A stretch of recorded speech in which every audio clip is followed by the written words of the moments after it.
Hola, continuamos con nuestra sección de interculturalidad y nuestra compañera Andrea Menéndez entrevista a la filósofa feminista nigeriana del pueblo yoruba, Ope Akoleowo. Creo que va a estar muy interesante. Seguidme.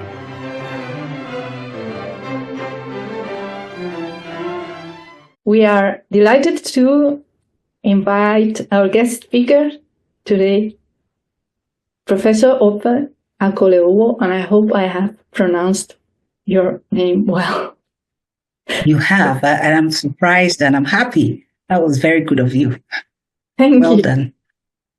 We're very happy to have you here today at Filósofas en la Historia. I am happy to be here with you.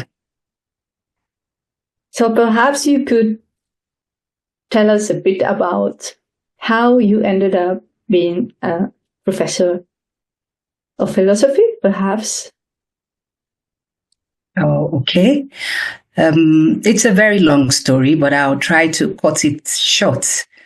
I gained admission into the University for Philosophy, and during my undergraduate days, I didn't really like philosophy, but I had reason to come back for a master's program, which was when I fell in love with philosophy, and I realized, oh, this is a very interesting course.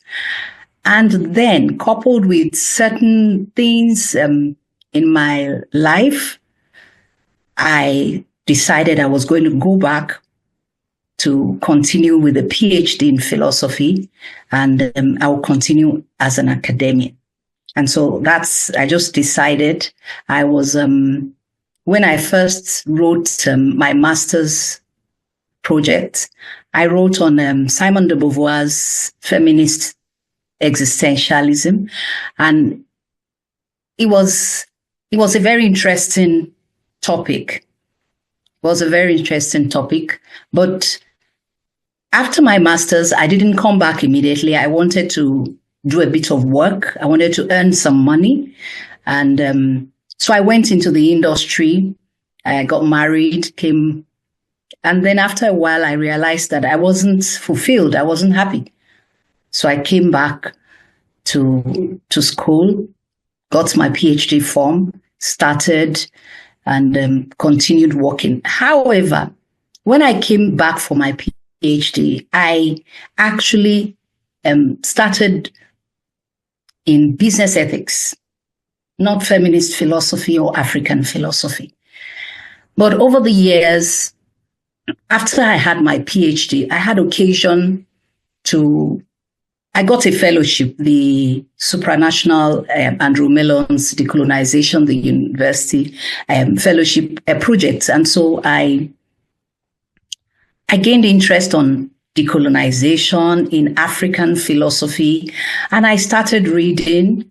And since then, I have not gone back. After I finished my first paper, wrote the second one and published, and then the third one, I decided, why am I just writing without also acknowledging the gender concerns? And so I moved straight from just talking about epistemic decolonization or African philosophy generally into talking about how women are doubly disadvantaged, African philosophers, African women philosophers, how they are doubly disadvantaged. First, as African philosophers who suffer from eurocéntric hegemony first, and then even in philosophy proper, African philosophy proper, where you hardly get any mention of an African female philosopher. And so I became very interested in that, and I started working in that line. And so far, that's what I'm still doing.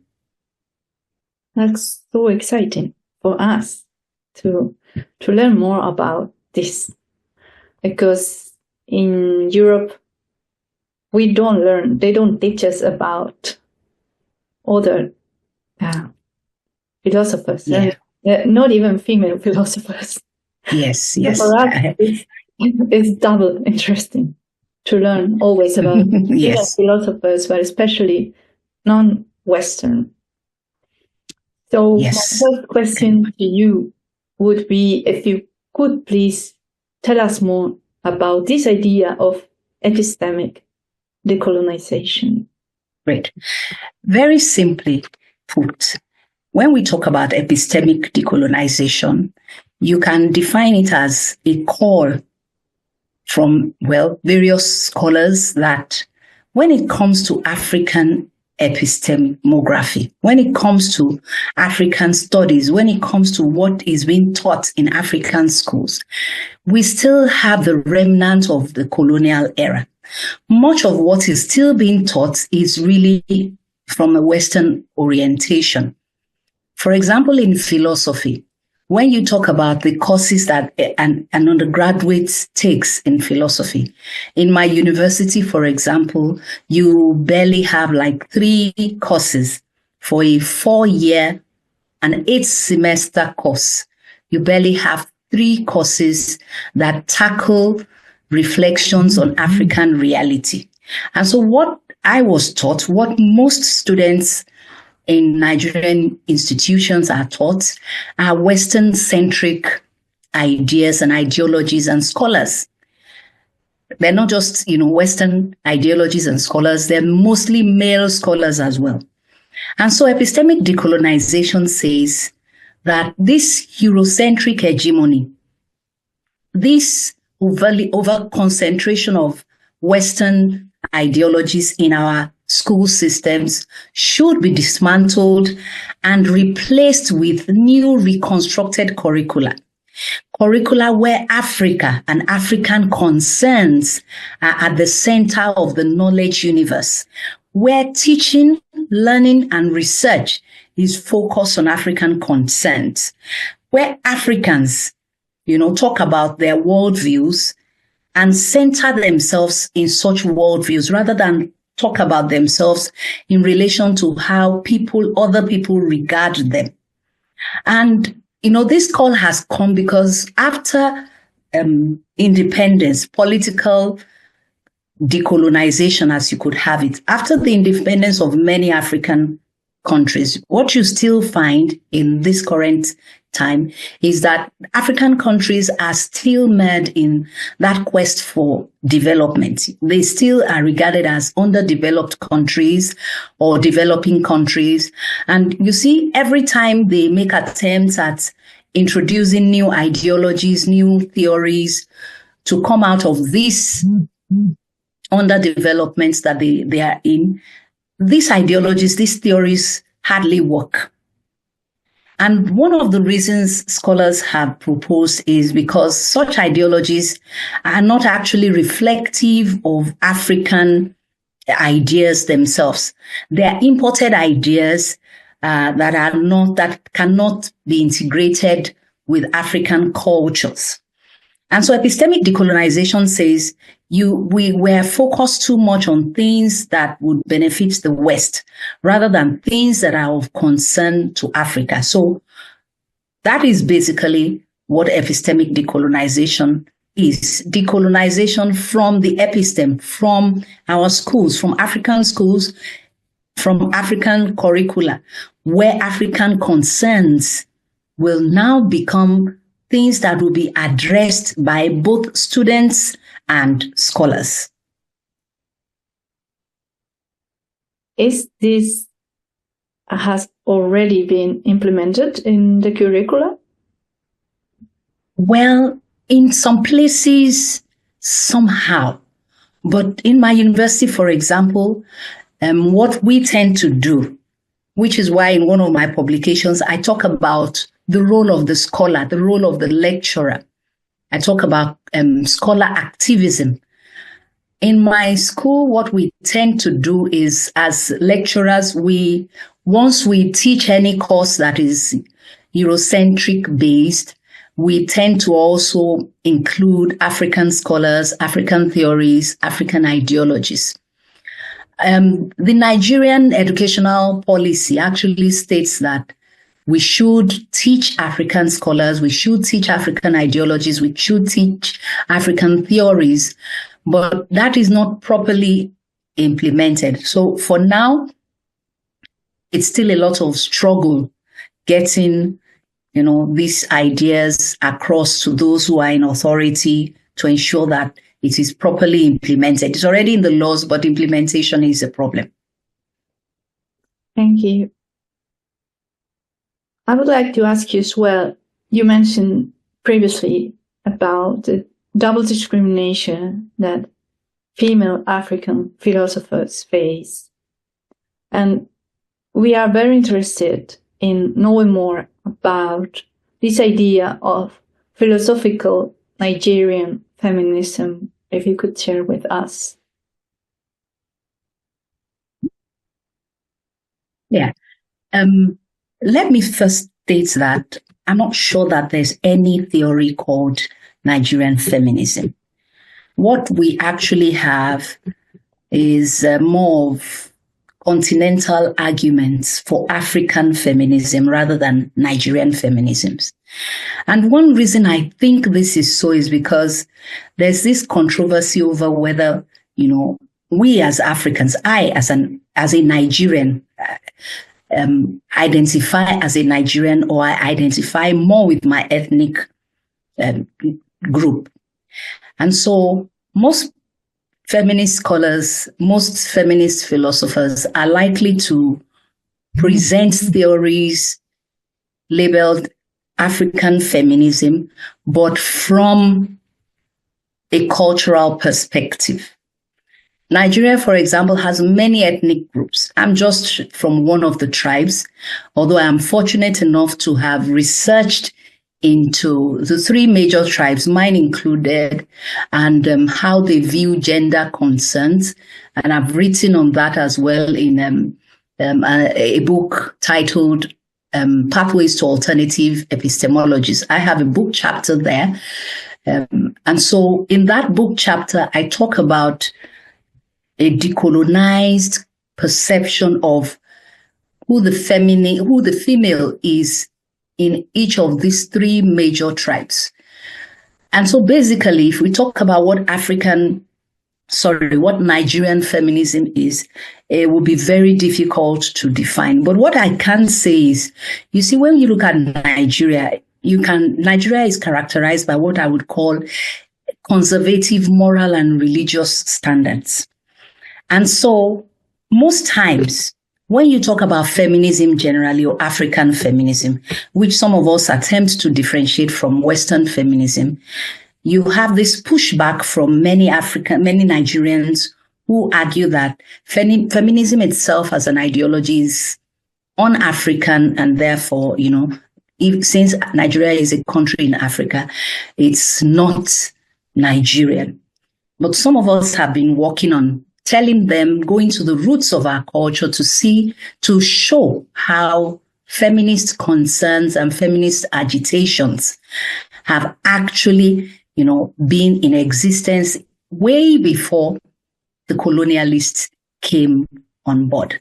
But you see, like I was saying, there's a distinction between what we'll call Western feminism and African feminism, in the sense that most of us as scholars, as feminist philosophers and feminist scholars, identify that African women didn't actually have the same experience with Western women when the feminist agitation or movements started.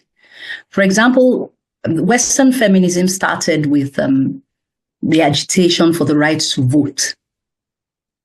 In Africa, in Nigeria, that I'm more familiar with, feminist agitations, like I said, have been there because women were not excluded from the public sphere until the colonialists came.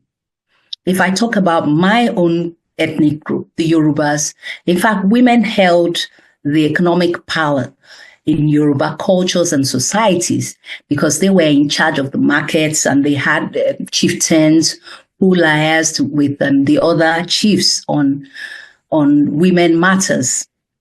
And so you had strong, prosperous, rich, influential Nigerian women whose impact still remain, undeniable till today. In fact, I have written about one of them who lived during the colonial era And even though she wasn't educated in the Western sense, she still made a huge impact. And I was able to extrapolate some political ideologies from her activities. And so in that sense, I would say that Yoruba feminism came to the fore during the colonial era and after political independence of Nigeria as a result of the Victorian ideology that the colonialists had come with and had imposed on the Nigerian socio-political polity. Previously, like I mentioned, Nigerian women were everywhere in the public sphere. They were in the political class. They were in the economic sector.